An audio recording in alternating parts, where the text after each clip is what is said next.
불과 50년 전 세계는 한국의 도전을 비웃었습니다. 전쟁의 폐허 위에 세워진 나라가 철강 산업을 시작한다니요. 아무 기술도 자본도 없던 한국이 말입니다. 모두가 당연히 실패할 것이라고 확신했죠. 하지만 한국은 해냈습니다. 황무지에서 시작해 단 50년 만에 세계적인 철강 강국으로 우뚝 섰으니까요. 이 이야기는 단순한 성공 신화가 아닙니다. 그것은 한 나라가 전쟁의 상처에서 벗어나기 위해 몸부림친 기록이고 국민들의 피와 땀 그리고 불굴의 집념이 만들어낸 기적의 역사입니다. 그리고 이 모든 것을 직접 목격한 영국 기자가 이렇게 말합니다. 50년 전 세계는 한국을 비웃었다. 그러나 이제 한국은 철강으로 세계를 움직이고 있다. 대체 무슨 사연인지 오늘 사연 바로 시작하겠습니다. 저는 올리버 콜린스, 영국 출신의 국제 경제 전문 기자입니다. 저는 어릴 때부터 철강이라는 단어만 들으면 가슴이 뛰었어요. 왜냐고요? 철강은 곧 산업화의 심장이자 세상을 움직이는 기둥이니까요. 제 할아버지는 영국 철강 공장에서 평생을 일한 엔지니어였습니다. 할아버지는 늘 자랑스럽게 말하곤 했죠. 올리버, 영국이 세상을 바꾼 이유를 아느냐? 바로 철이야. 강철이 있어야 배를 만들고 건물을 세우고 세상을 연결하지. 철강은 우리 영국이 시작했고 우리가 최고였지. 그 말은 제 마음속 깊이 뿌리를 내렸습니다. 제가 경제 전문 기자로 성장한 것도 그 영향이었어요. 세계 철강 시장을 둘러보며 느꼈습니다. 철강 산업의 최강자는 여전히 유럽과 일본입니다. 일본, 그들은 아시아의 예외입니다. 20세기 중반, 일본은 서구 기술을 재빠르게 흡수하고 세계적인 철강 강국으로 떠올랐죠. 일본제철 같은 기업은 영국이나 독일 철강사와 어깨를 나란히 할 만큼 인정받고 있습니다. 하지만 한국, 그건 전혀 다른 이야기입니다. 물론 한국은 전쟁의 폐허에서 기적적인 성장을 했다고 하지만 그건 어디까지나 IT 제품이나 가전산업에서의 이야기입니다. 철강은 다릅니다. 철강은 기술과 자본, 그리고 전통이 결합해야 가능한 산업이니까요. 그래서 편집장이 제게 포스코를 취재하라고 했을 때 저는 비웃을 수밖에 없었어요. 포스코요? 한국 철강이 세계적이라고요? 설마요. 물론 포스코라는 이름은 들어본 적은 있었습니다. 하지만 제 머릿속에 포스코는 그저 한국의 철강 회사일 뿐이었어요. 저는 확신했습니다. 한국의 철강 산업은 일본의 아류에 불과하고 기술적으로 유럽과 일본을 넘어서지 못할 거라고요. 편집장은 의미심장하게 말했습니다. 올리버, 포스코는 이제 세계 시장을 이끄는 기업 중 하나라고. 세계적이라니 어디에서 기준을 잡은 거야? 저는 속으로 이렇게 생각하며 수첩에 적었어요. 포스코, 신흥국의 과대평가된 철강 기업인가? 아니면 진짜인가? 제 머릿속에 철강은 여전히 아르셀로미탈과 일본제철의 동무대였어요. 한국이 그들과 경쟁한다는 말은 제겐 농담처럼 들렸어요. 제 친구 톰도 한국에 간다고 하자 웃더군요. 올리버, 한국이 무슨 철강이야. 거기 아직도 조잡한 제품이나 만드는 수준 아니야? 그러니까. 돌아오면 기사 한 편 써야지. 과대평가된 한국 철강의 실체라고 말이야. 솔직히 한국이란 나라에 대해 아는 것도 별로 없었어요. 서울이 발전했다느니 K-팝이 인기라느니 그런 이야기들이나 들었을 뿐이에요. 그런데 철강 산업까지 나섰다니 너무 오버하는 것 같았죠. 한 가지 확실한 건 한국이 철강에서 유럽이나 일본과 같은 수준은 아닐 거라는 거였어요. 이건 제 자부심을 건 확신이었어요. 취재를 위해 준비한 여권과 노트북을 가방에 쑤셔 넣고 비행기에 탑승했어요.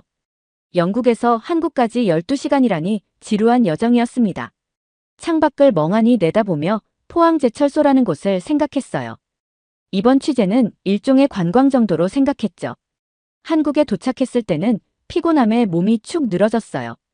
공항에 내리자마자 눈앞에 펼쳐진 건 고층 빌딩들이었어요. 깨끗하고 정돈된 도로, 반짝이는 네온 사인. 이게 한국? 생각보다 현대적이었어요. 하지만 제 마음은 여전히 시큰둥했죠. 취재 일정을 짜기 위해 자료를 다시 뒤적이던 중 제 눈에 띄는 문장이 하나 있었어요. 포스코 없이 한국 경제를 논할 수 없다. 순간 웃음이 나왔어요. 정말 우스운 소리네. 포스코가 없으면 한국 경제가 안 돌아간다니. 다음 날 아침, 기차를 타고 포항으로 향했어요. 한국은 작아서 어디든 금방 간다는 가이드의 설명이 들렸지만 저는 별로 귀에 들어오지 않았어요. 차창 밖으로 보이는 산과 논밭, 바다를 보며 저는 이런 생각을 했습니다. 이 시골에 세운 제철소가 대단하다고 떠들어대다니 그저 홍보용 프로젝트에 불과하겠지. 포항역에 도착했을 때 가장 먼저 느낀 건 바닷바람과 짭조름한 공기였어요. 기차에서 내려 주변을 둘러보니 작은 시골 도시의 풍경이 눈에 들어왔습니다. 공장 굴뚝이 저 멀리 보이긴 했지만 제 기대는 바닥이었어요. 포스코 관계자가 마중을 나왔어요. 짙은 회색 정장의 깔끔한 모습이었지만 첫 인상부터 왠지 더 의심스러웠습니다. 자신감 넘치는 미소까지 짓고 있었거든요. 어서 오십시오, 올리버 기자님. 먼 길 오셨습니다. 정중하게 인사하던 그는 안내 차량으로 저를 이끌었어요. 차 안에서는 계속 포스코와 포항제철소에 대한 설명이 이어졌습니다. 포스코는 대한민국 최초의 종합제철소로서 한국 경제 발전의 초석이 되었죠. 여기서 생산된 철강이 자동차, 조선, 건설 산업을 뒷받침했으니까요. 그렇겠죠.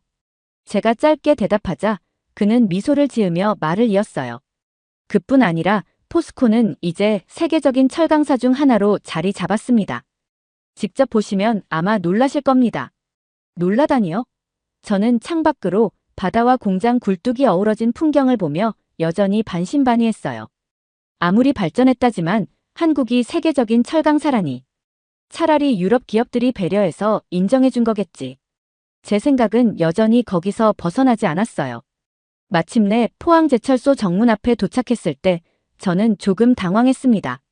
그곳은 제가 예상했던 허름한 공장 몇 개가 아니라 어마어마한 규모의 단지였어요. 굴뚝은 수십 개가 하늘로 치솟았고 끝없이 이어진 공장 건물들은 한눈에 들어오지도 않았습니다. 게다가 그 앞을 지나가는 화물 트럭 행렬은 끝이 없었어요. 저는 차 안에서 몸을 앞으로 기울인 채 눈을 크게 떴습니다. 이게 제철소라고요? 제 입에서 저도 모르게 짧은 탄식이 새어나왔어요. 이곳은 대한민국 경제 성장의 심장과도 같은 곳이죠. 그는 자신감에 차서 말했어요. 차에서 내리자마자 저를 기다리는 건 웅장한 소리와 특유의 공기였어요. 곳곳에서 쇠를 녹이는 소리, 철판이 움직이는 진동, 그리고 공기 중에 묘하게 섞인 뜨거운 열기. 저는 순간적으로 발걸음을 멈췄습니다. 안내를 맡은 직원이 제철소 투어를 시작하겠다고 했습니다. 그는 이곳이 얼마나 체계적으로 움직이고 있는지, 그리고 그 규모가 얼마나 거대한지를 보여주겠다며 자부심에 차 있었어요. 먼저 용광로 앞에 섰어요. 제 눈앞에는 거대한 금속 덩어리가 서 있었고 그 안에서는 마치 지옥불처럼 뜨거운 불길이 꿈틀거렸어요. 이게 다 한국 기술로 만든 겁니까? 제가 묻자 직원은 당연하다는 듯 고개를 끄덕였어요. 그렇습니다. 처음에는 해외 기술을 빌려 시작했지만 지금은 포스코만의 독자 기술을 갖추고 있습니다. 이 용광로는 포스코의 자부심이죠. 순간 머릿속이 복잡해졌어요. 한국이 독자 기술을 갖추다니. 저게 진짜일까? 그 다음으로 이동한 곳은 철강이 흘러나오는 공정 라인이었어요. 뜨겁게 달궈진 쇳물이 길게 흘러가는 모습을 보며 저는 생각이 많아졌습니다. 공장이 돌아가는 모습은 무서울 정도로 체계적이었고 일하는 사람들의 모습도 놀라웠어요. 누구 하나 허투루 움직이지 않았고 다들 전문적인 기술을 가진 듯 보였습니다. 여기서 생산된 철강은 한국의 모든 산업을 뒷받침합니다. 자동차 산업에서는 현대자동차의 성장에 기여했고 조선 산업에서는 세계 1위 한국조선소의 선박을 만드는데 필수적인 소재가 되었습니다. 직원의 설명이 이어지자 제 심장이 묘하게 두근거렸습니다. 제 눈앞에 펼쳐진 이 엄청난 광경은 어떤 변명도 허용하지 않았어요. 수많은 기계와 용광로, 끝없이 이어진 철판들, 그리고 그걸 지켜보는 노동자들의 눈빛까지 이건 과장이 아닌 것처럼 보였죠. 다음 날 아침, 저는 포항제철소 역사관에서 하루를 시작했어요. 제철소 내부 투어만으로도 꽤 충격을 받았지만 포스코 신화의 뿌리를 제대로 알기 위해서는 역사를 먼저 살펴봐야 한다고 안내자가 말했죠. 사실 역사라는 단어를 듣자마자 속으로 지루하겠다는 생각이 들었어요. 하지만 그게 엄청난 착각이었음을 깨닫기까지는 불과 몇 분도 걸리지 않았어요. 역사관 안으로 들어서자 제 눈앞에는 낡은 사진들이 걸려 있었어요. 멀리서 보면 그냥 흔한 흑백 사진처럼 보였지만 가까이 가서 보니 눈이 휘둥그레졌습니다. 그곳에는 아무것도 없는 황무지와 같은 곳에서 일하는 사람들의 모습이 담겨 있었어요. 땅은 모래투성이었고 장비는 초라하기 짝이 없었죠. 그 사진 한 장에 저는 말을 잃었어요. 이게 포항제철소가 세워지기 전의 모습이라고요? 네. 여기가 바로 포항제철소의 시작입니다. 1968년 당시 이곳은 아무것도 없는 허허벌판이었죠. 허허벌판이라니.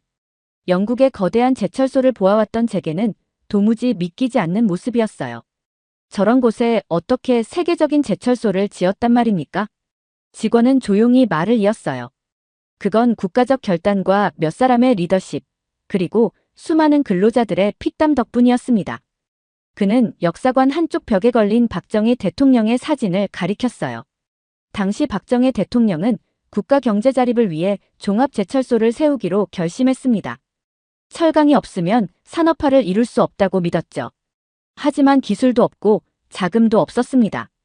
외국에서는 한국이 철강을 하겠다고 불가능하다라며 비웃었어요. 그럼 대체 어떻게? 대일청구권 자금이었습니다. 대일청구권 자금. 저는 자료를 통해 그 단어를 본 적이 있어요. 일본이 식민지 시절에 대한 보상금으로 한국에 지급한 자금이었죠. 직원은 이어 말했습니다.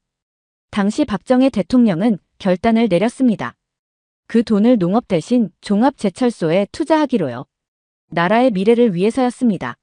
그 말을 듣는 순간 저는 목이 조금 메었어요. 제게는 너무나 놀라운 이야기였거든요. 폐허 속에서 농업 대신 종합제철소에 투자하는 그들의 결단은 마치 목숨을 건 도박처럼 느껴졌어요. 벽면에는 또 다른 사진이 걸려 있었어요. 1968년 공사를 시작하는 모습이었습니다. 작은 트럭 몇 대와 허름한 기계들이 모래바람 속에서 움직이고 있었고 사람들은 맨손으로 흙을 나르며 공사를 시작하고 있었습니다. 이게 제철소를 짓는 건설 현장이라고 믿기 힘들었어요. 당시 포스코가 초라하게 시작한 모습은 제가 알던 유럽의 거대한 철강 공장과는 비교도 되지 않았습니다. 그때는 제대로 된 도로도 없었어요. 물을 공급하는 시설도 없었고요. 근로자들은 맨몸으로 그 황무지를 뚫었습니다. 바람이 불 때면 모래폭풍이 일어났고 눈을 뜨기 어려울 정도였죠. 그래서 당시 포항에서는 모래 3마를 먹어야 시집 갈 수 있다는 말도 있었답니다. 그는 한참 동안 말을 이어갔어요. 공사 초기에 겪었던 자금난, 기술 부족, 차관 도입 실패 등 수많은 어려움들. 그러면서도 끝까지 밀어붙인 사람들의 이야기였습니다. 특히 박태준이라는 인물의 이름이 계속 언급되었어요. 박태준 회장이 없었다면 포스코의 역사는 시작되지 못했을 겁니다. 그는 누구보다 냉철했고 위기를 기회로 만드는 리더였어요. 직원은 저를 데리고 박태준의 사진이 걸려있는 곳으로 갔습니다.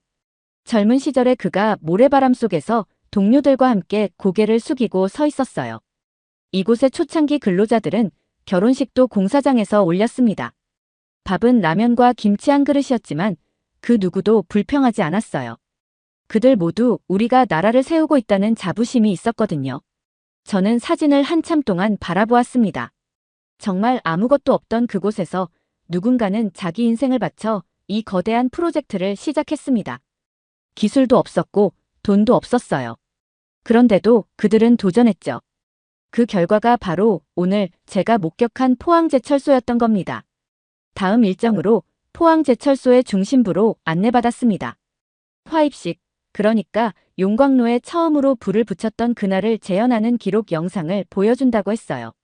작은 상영관에 들어서자 벽 한쪽을 가득 채운 스크린이 저를 압도했습니다. 안내자가 조용히 말을 이었어요. 지금 보실 영상은 1973년 6월 포항제철소 1고로의 첫 화입식 장면입니다. 이 순간은 대한민국 철강 산업의 역사적 출발점이었죠. 불이 꺼지고 화면이 켜졌습니다. 조용했던 상영관에 웅장한 배경음과 함께 긴장감이 흐르기 시작했어요. 화면에는 당시의 포항제철소가 등장했습니다. 공사장의 거대한 용광로 앞에서 사람들이 모여 있었습니다. 모두의 표정이 초조하면서도 진지했어요. 마치 생사를 가르는 전투를 앞둔 전사들처럼요. 이 불이 용광로에 들어가면 철강이 태어납니다. 하지만 그때까지는 아무도 결과를 장담할 수 없었습니다. 용광로에 불씨가 들어가고 화면은 더욱 긴박하게 바뀌었어요. 엔지니어들은 숨을 죽인 채 계기판을 들여다보고 있었고 땀을 훔치는 모습이 클로즈업 됐습니다. 용광로 안은 불길이 휘몰아치며 강철의 출생을 준비하고 있었어요. 화면 속 사람들의 간절한 목소리가 제 귀에도 들리는 것 같았어요. 그때 용광로 아래에서 마침내 붉고 뜨거운 쇳물이 흘러내리기 시작했어요. 마치 태양처럼 빛나던 그 쇳물은 용광로 앞에 모여있던 모든 사람들을 환호하게 만들었습니다. 엔지니어들이 소리치고 근로자들은 서로 얼싸안으며 눈물을 흘렸습니다. 사람들의 표정은 기술적 성공을 넘어선 감격이었어요. 용광로에서 흘러나오는 그 쇳물은 철이 아니라 한국이라는 나라가 세계에 던진 도전의 증거였습니다.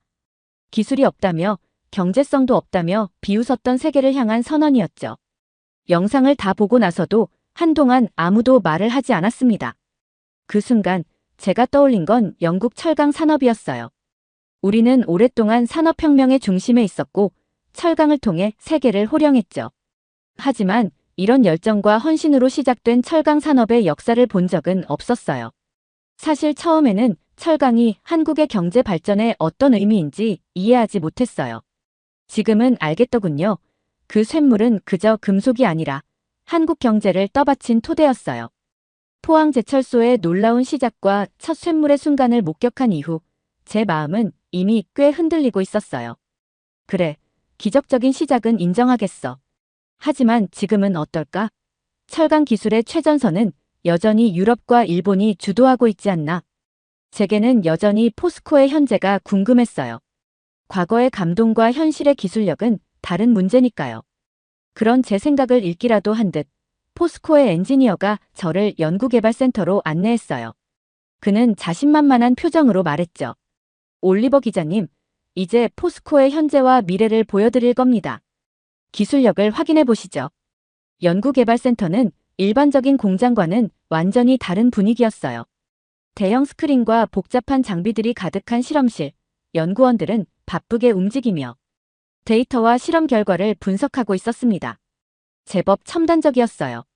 한편으로는 이제야 한국이 좀 기술력을 따라왔나 싶었지만 그 생각도 오래가지 않았습니다.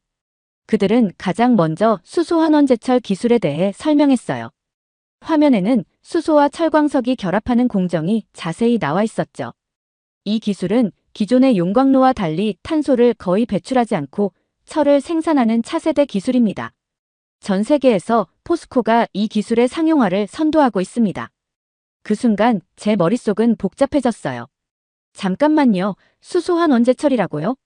탄소를 배출하지 않는 철강 생산이라니, 그게 정말 가능합니까? 네, 현재까지 실험을 통해 상당한 성과를 거두고 있습니다. 글로벌 탄소 중립 목표에 발맞추기 위해 세계 철강사들이 이 기술을 연구 중이지만 포스코는 이미 앞서가고 있어요. 충격이었어요. 탄소 배출은 전 세계적으로 철강 산업이 직면한 가장 큰 문제 중 하나였거든요. 그걸 해결할 수 있는 기술을 한국의 포스코가 주도하고 있다니요. 저는 인정하기 싫었지만 솔직히 말해 머릿속에서 한 가지 생각이 떠나지 않았어요. 이건 혁명이다. 이어 그들은 고효율 전기 강판을 소개했습니다. 전기 강판은 전기차와 친환경 산업에 꼭 필요한 소재입니다. 포스코의 전기 강판은 효율과 품질 면에서 세계 최고 수준입니다. 글로벌 전기차 회사들이 포스코 제품을 선택하는 이유가 있죠. 스크린에는 전기차 모터와 전기 강판의 연관성이 상세히 설명되고 있었어요. 엔지니어는 말을 이어갔습니다. 전기차 산업이 커질수록 전기 강판의 수요도 급증합니다. 앞으로의 미래 산업에서 포스코는 핵심 역할을 하게 될 겁니다. 저는 고개를 끄덕이며 말했어요. 그래도 일본이나 유럽의 철강사들도 전기 강판을 생산하고 있지 않나요? 그러자 엔지니어가 빙긋 웃으며 대답했습니다. 물론입니다. 하지만 포스코는 세계 시장 점유율 1위를 목표로 하고 있고 품질에서도 그들을 앞서고 있습니다. 특히 고부가가치 제품 생산에서 포스코의 기술력은 독보적이죠. 그 말을 듣자 내심 화가 났습니다. 아니, 더 정확히 말하면 당황했어요. 제가 알던 세계 철강의 판도가 바뀌고 있었던 겁니다. 기술 혁신은 유럽과 일본의 전유물이라 믿었는데 그들이 두려워하는 존재가 바로 한국의 포스코라니요. 실제로 유럽과 일본 철강사들이 포스코를 견제하고 있습니까? 제가 조심스레 물었어요. 네.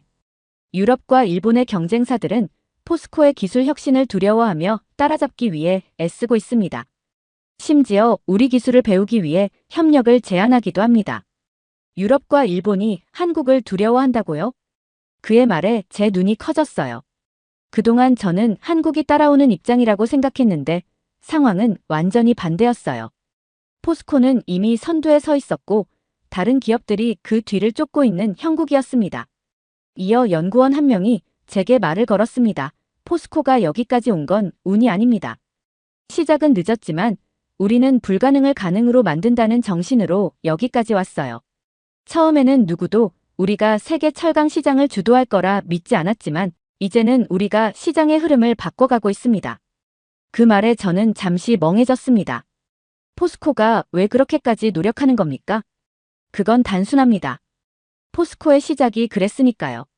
아무것도 없던 황무지에서 시작해 세계적인 철강사를 만든 건 도전 정신과 기술 혁신 덕분입니다. 그 정신은 지금도 이어지고 있어요.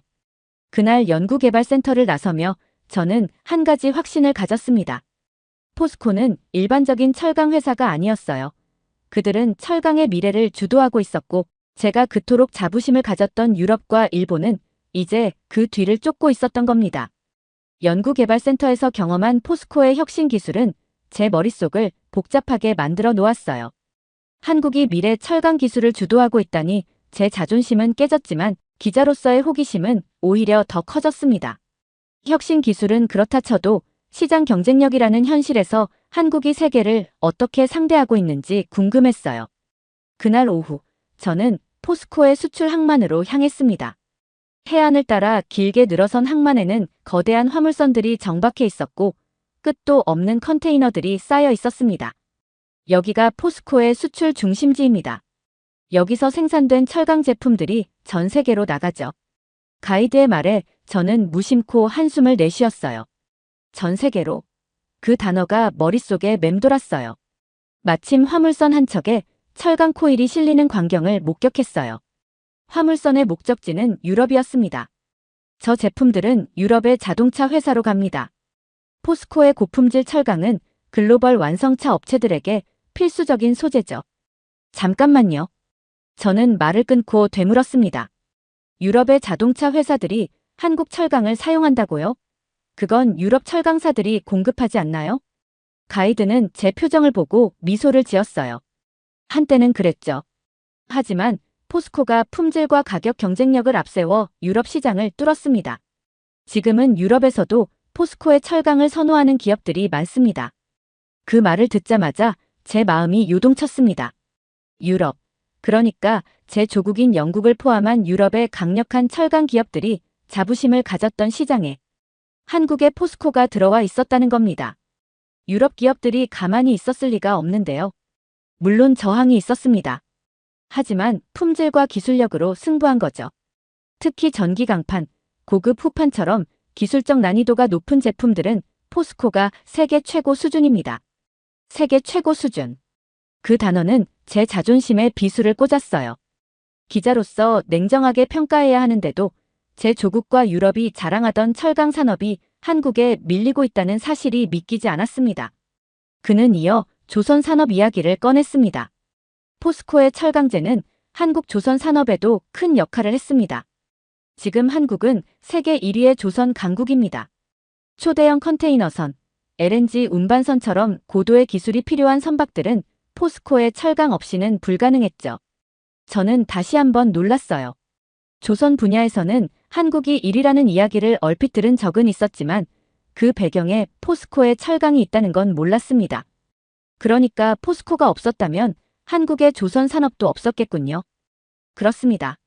자동차, 조선, 건설까지 포스코의 철강은 한국 경제를 지탱하는 기둥입니다. 그때 제 눈에 들어온 또 다른 광경이 있었습니다. 바로 항만에서 철강을 검사하고 관리하는 직원들의 모습이었어요. 철강 코일 하나하나에 바코드가 찍히고 품질 검사를 꼼꼼히 진행하고 있었습니다. 포스코는 생산뿐 아니라 품질 관리에서도 세계적인 기준을 맞춥니다. 그래서 글로벌 기업들이 믿고 사용하는 거죠. 가이드는 마지막으로 수출 실적에 대해 설명했습니다. 포스코는 현재 연간 수천만 톤의 철강을 생산하며 세계 시장에 공급하고 있습니다. 철강 산업은 글로벌 경쟁이 가장 치열한 분야 중 하나지만 포스코는 그 안에서 중심을 잡고 있습니다. 그날 항만에서 본 모습은 제게 큰 충격이었습니다. 한국이, 그것도 포스코가 세계 철강 시장에서 유럽과 일본을 넘어서고 있다는 사실을 이제는 부정할 수 없었어요. 다음 날 포스코 관계자는 저를 포항 근처의 작은 마을로 데려갔어요. 오늘은 포스코를 만들었던 사람들에 대한 이야기를 들려드리려고 합니다. 차 안에서 그는 이렇게 말했습니다. 도착한 곳은 한적한 마을이었어요.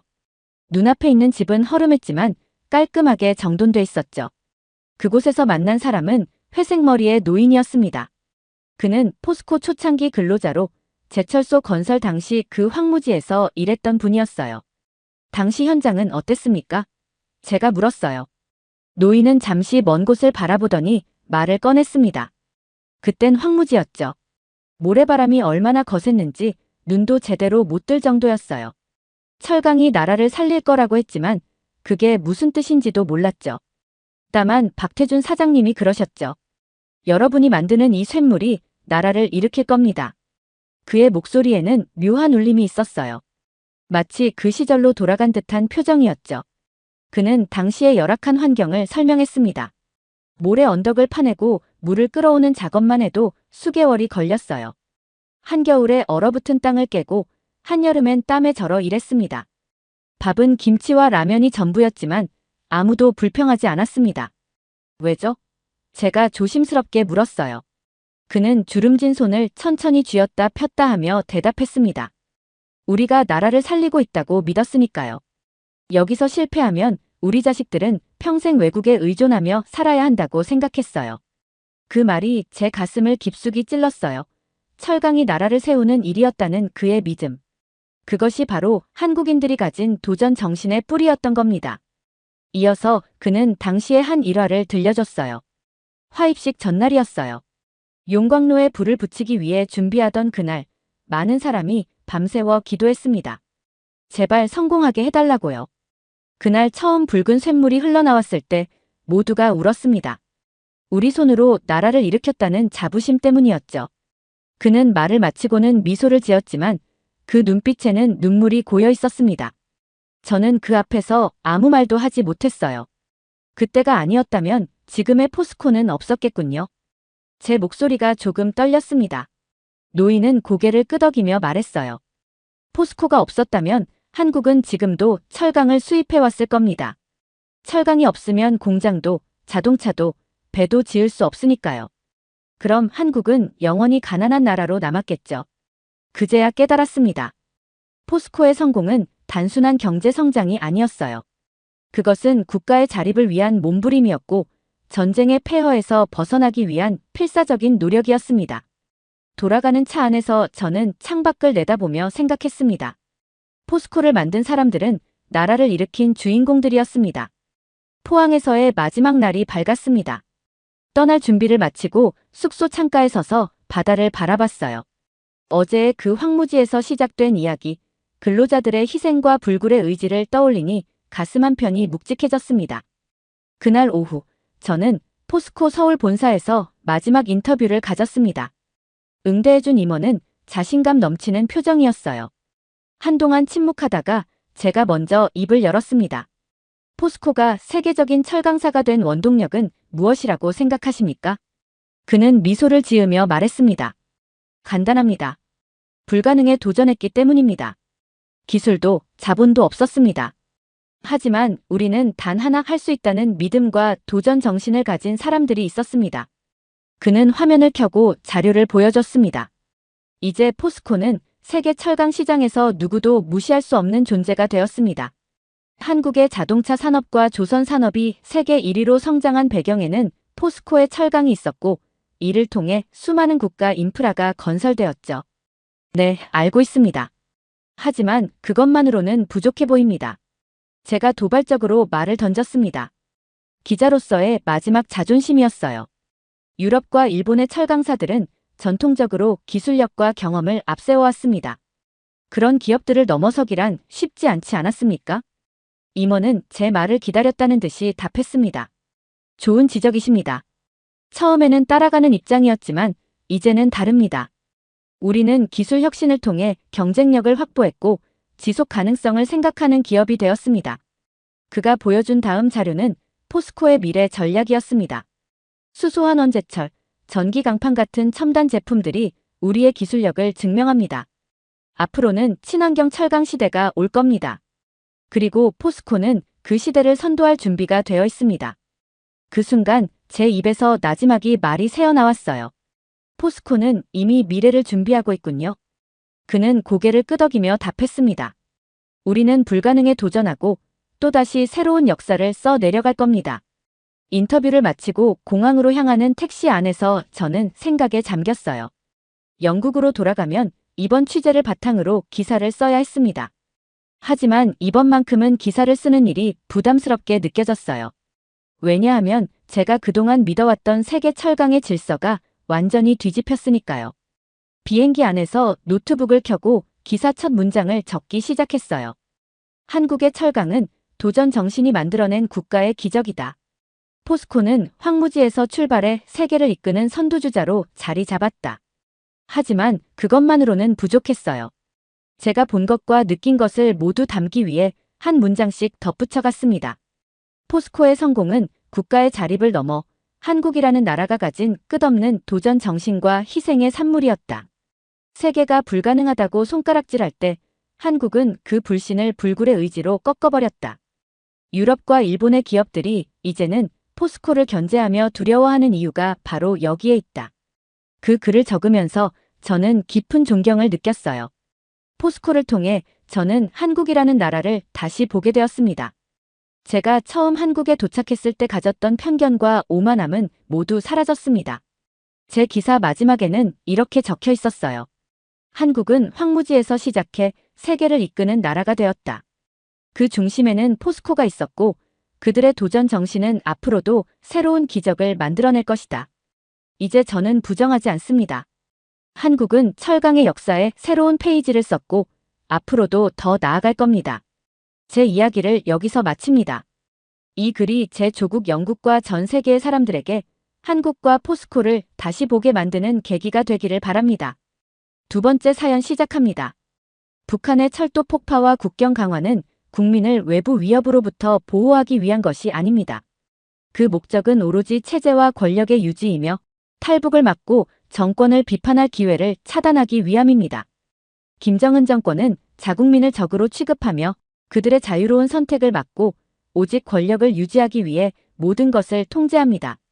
라고 말하는 외교관 출신의 탈북민이 있습니다. 대체 무슨 사연일지 오늘 사연 바로 시작하겠습니다. 저는 리철수입니다. 평양에서 태어났죠. 제 아버지는 인민무력부 소속 장교였고 어머니는 당 간부였습니다. 어린 시절부터 저는 특별한 길을 걸을 운명이었습니다. 저희 집안은 혁명 가문으로 불리며 정권에 대한 충성과 헌신이 강요되는 환경에서 자랐죠. 평양의 중심부에 살면서 고위층 아이들만 다니는 학교를 다녔고 이곳에서 정권의 충성심과 애국심 교육을 어릴 때부터 받아왔습니다. 고등학교 졸업 후 김일성 종합대학에 입학했습니다. 제 꿈은 북한을 대표하는 외교관이 되는 것이었죠. 당시 저는 체제가 선전하는 사회주의 강성대국의 이상을 믿고 있었습니다. 국가가 주는 특권과 명예를 소중히 여기며 조국을 위해 헌신하겠다는 마음으로 대학 시절을 보냈습니다. 국제정치학과에 진학하며 영어와 중국어를 열심히 공부했죠. 졸업을 앞둔 마지막 학기에 저는 국가보위성의 면접을 통과해야만 했습니다. 면접관들은 사상 검증을 아주 꼼꼼하게 했습니다. 저의 가족관계, 학교생활, 친구들과의 대화까지 철저히 조사했죠. 무엇보다 정권에 대한 충성도를 검증했습니다. 저는 문제없이 통과했어요. 제 가문이 가지고 있는 배경과 평판 덕에 곧바로 외교관 후보자로 발탁되었습니다. 첫 발령은 평양의 외무성 교육 프로그램이었죠. 이곳에서 외교 실무를 배웠습니다. 대사관 업무, 국제협상 기술, 외국 문화에 대한 이해를 쌓기 위해 매일같이 공부했죠.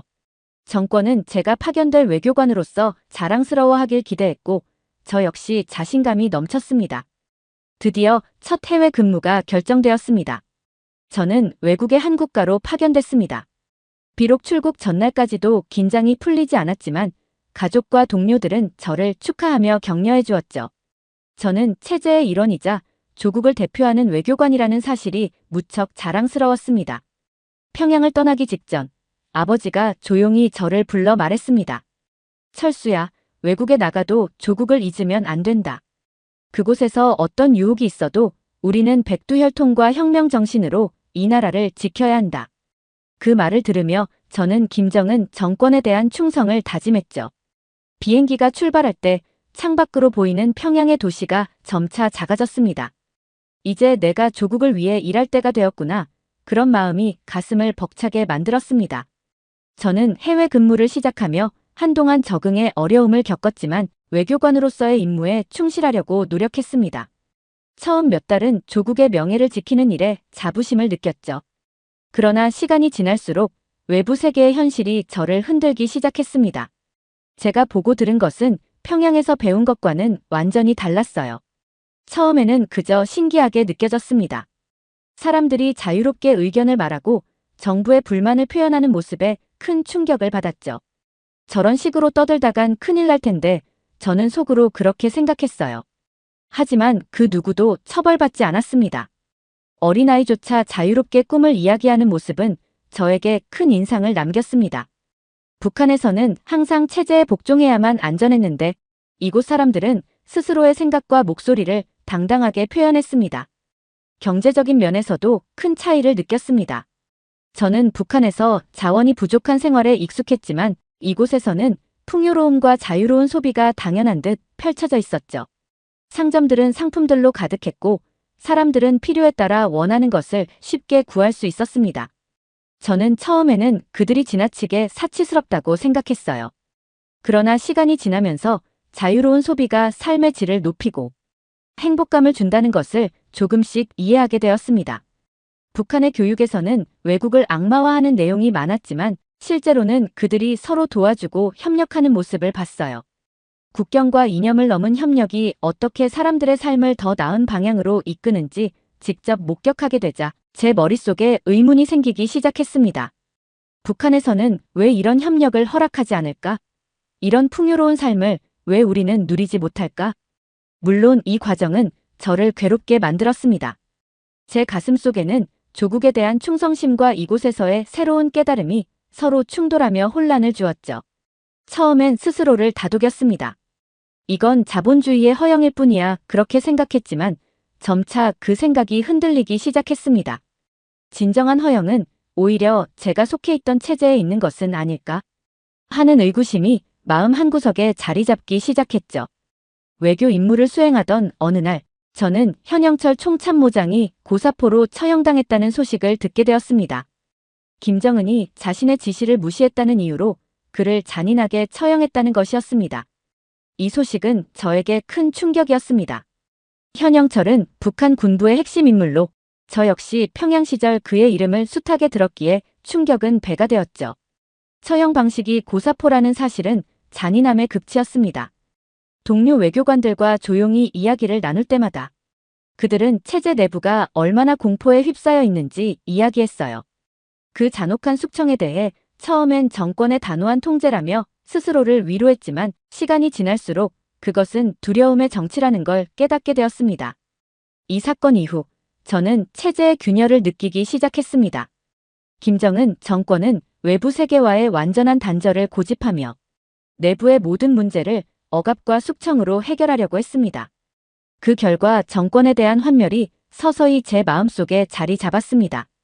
북한의 지도자는 군사적 도발과 내부 탄압을 통해 체제를 유지하려 했고 그 속에서 살아가는 사람들은 점점 더 고립되고 억압받고 있었습니다.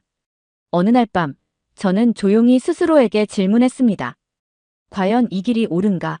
북한의 외교관으로서 저의 역할은 체제를 지키는 것이었지만 현영철 사건 이후 그 체제가 과연 지킬 만한 가치가 있는 것인가에 대해 회의가 들기 시작했습니다.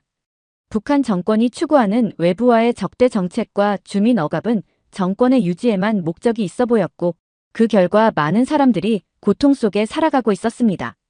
그때부터 저는 마음속으로 점차 북한을 떠나고 싶다는 욕망이 커졌습니다. 체제에 충성을 다짐하며 시작했던 외교관의 삶이 이제는 무거운 족쇄로 느껴졌어요. 북한이 외부의 위협을 명분으로 도발을 계속하면서도 정작 가장 큰 위협은 정권 내부에서 발생하고 있다는 것을 깨닫게 되었습니다.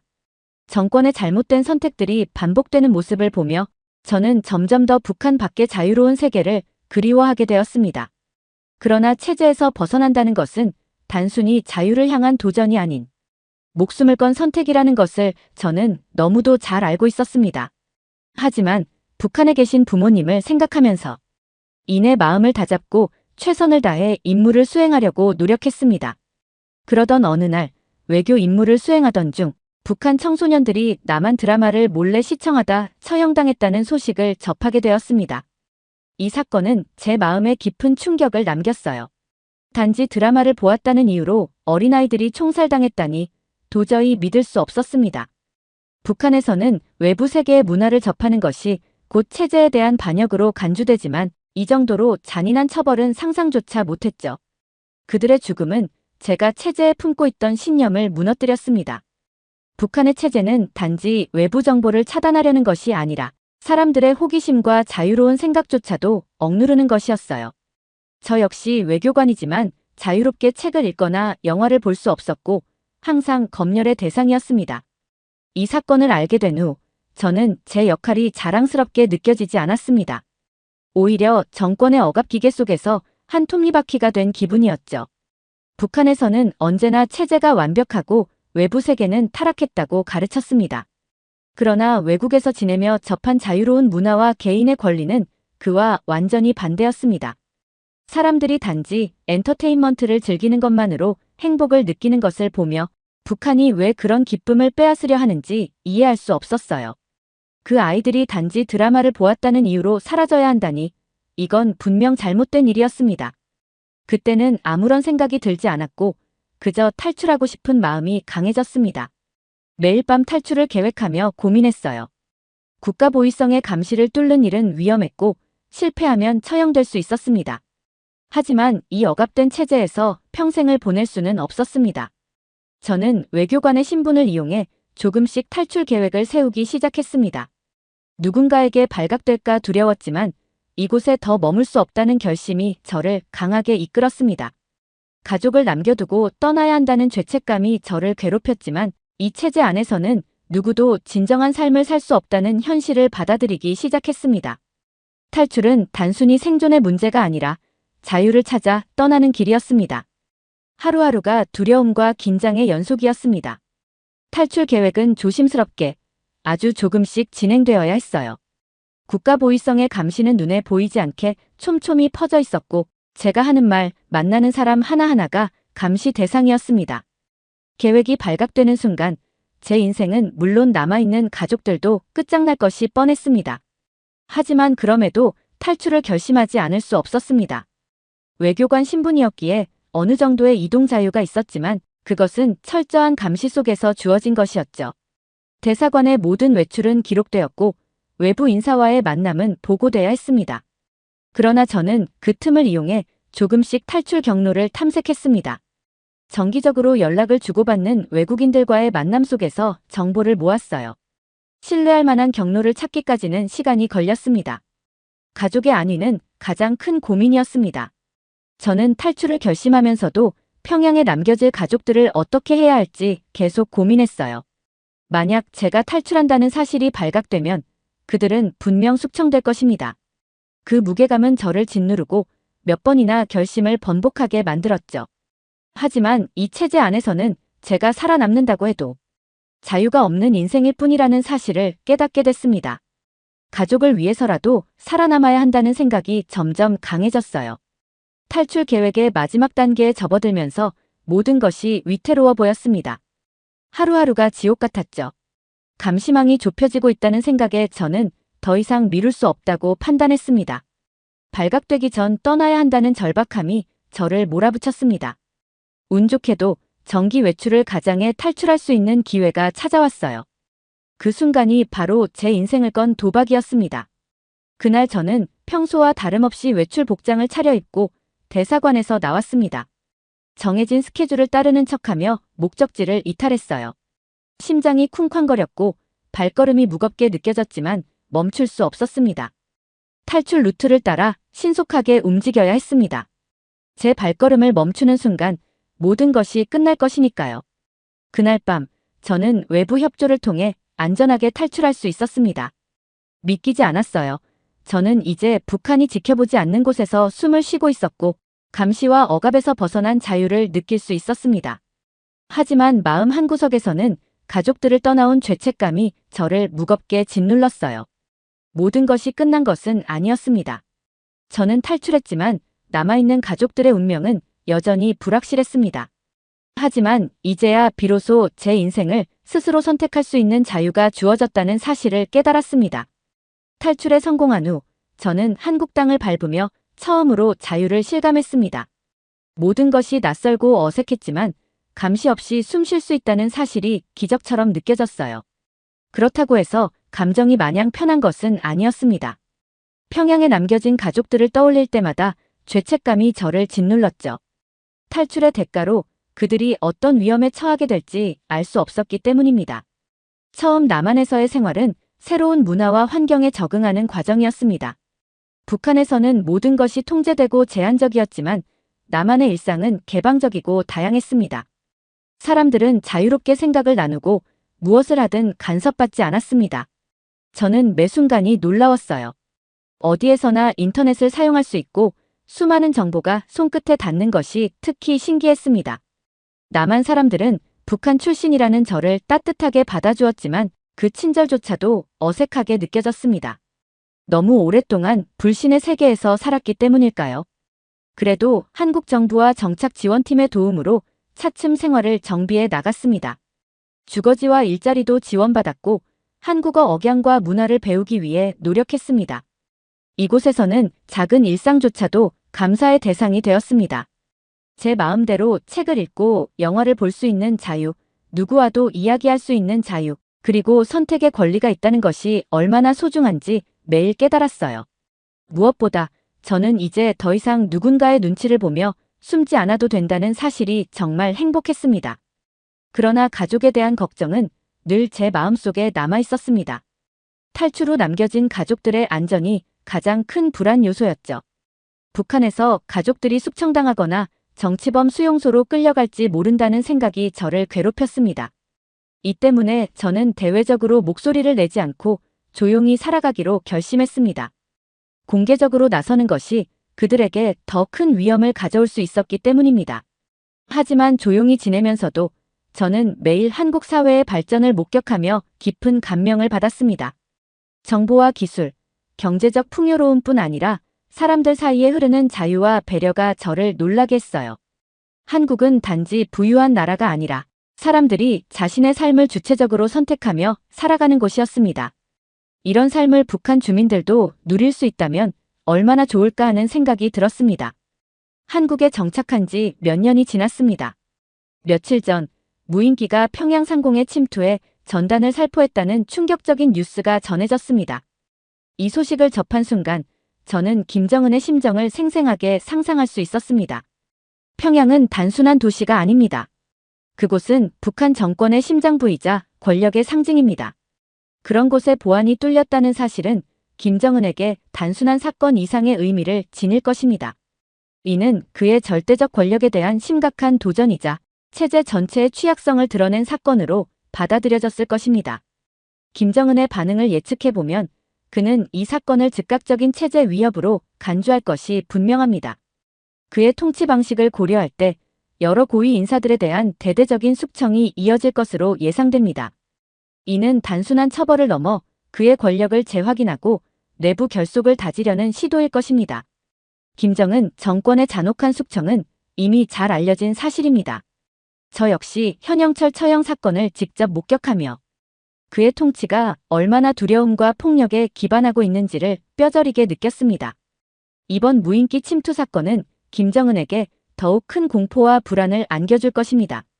평양마저 무방비 상태로 노출되었다는 사실은 그에게 치명적인 권력의 균열로 받아들여질 것이기 때문입니다.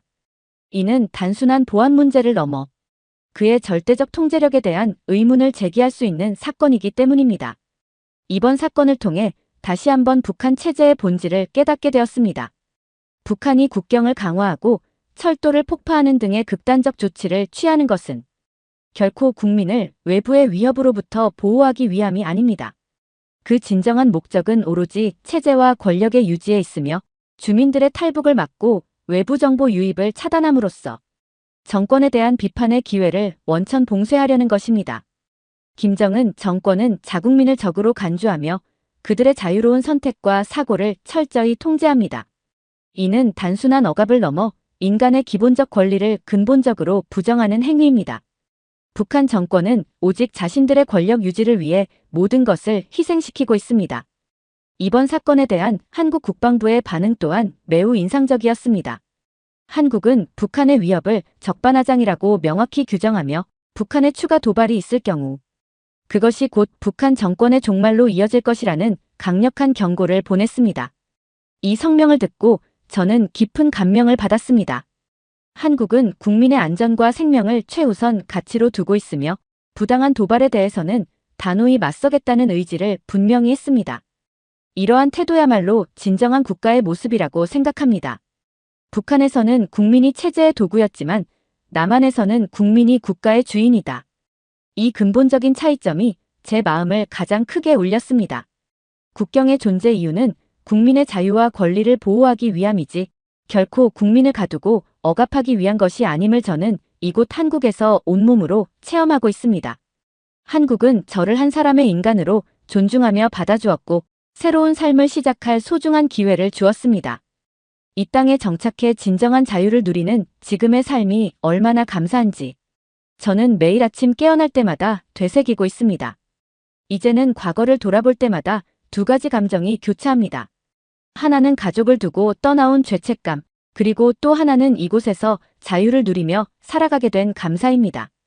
저는 아직도 북한에 남은 사람들을 생각하면 마음이 아프지만 제가 살아남아 자유로운 삶을 누리며 그들을 기억하는 것이 지금 제가 할 수 있는 일이라고 믿습니다. 평양 상공을 뚫고 들어간 무인기 사건은 김정은에게 큰 불안과 공포를 안겼을 것입니다. 그는 분명 체제를 유지하기 위해 더욱 잔혹한 숙청과 억압을 이어갈 것입니다. 하지만 저는 이제 알게 되었습니다. 그 어떤 독재도 영원히 지속될 수 없다는 사실을 말이죠. 김정은 정권의 끝은 멀지 않을 것이며 그날이 오면 북한에도 자유가 찾아오길 간절히 바랍니다. 지금 저는 한국에서 살아가는 매 순간이 기적처럼 느껴집니다. 매일 아침 눈을 뜰 때마다 자유롭게 숨쉬고 생각하고 말할 수 있다는 사실에 깊은 감사를 느낍니다. 이 나라가 저를 한 사람의 인간으로 받아주고 보호해주며 새로운 삶의 기회를 준 것에 대한 고마움은 결코 잊을 수 없을 것입니다. 자유는 거저 주어지는 것이 아니다라는 말의 의미를 저는 온몸으로 체험했습니다. 그렇기에 지금의 자유로운 삶에 더욱 감사하며 이 자유를 소중히 여기고 지켜나가고자 합니다. 언제나 체제가 아닌 사람을 위해 존재하는 국가의 소중함을 잊지 않겠습니다. 오늘 사연이 재미있으셨다면 구독과 좋아요, 알림 설정까지 부탁드립니다. 더 재미있는 사연으로 돌아오겠습니다. 이상 감동탐험이었습니다.